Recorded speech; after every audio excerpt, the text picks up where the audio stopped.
Hello everyone and welcome back to another video from Gaming Basics.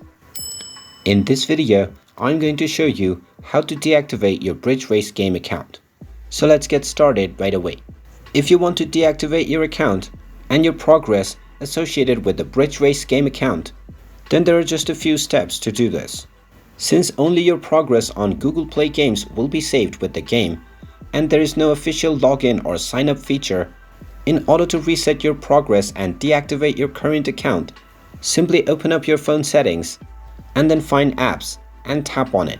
Now from the application list, search for the Bridge Race game, and when you find it, just tap on it. From here, tap on the force stop button first at the bottom right corner to stop the application, and then scroll down and tap on storage. From the storage page, tap on clear cache at the bottom right corner first, and then tap on clear data at the bottom left. Then tap the delete button to delete all of the user data from the Bridge Race game. And now your account has officially been deactivated. And now if you open up the Bridge Race game once again, you will see that all of your progress has been reset. And there you have it. That is how easy it is to deactivate your Bridge Race account.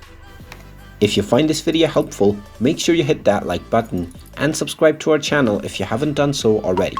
Also ring that notification bell to never miss another update from us. Thank you for watching, and I will see you again in the next video.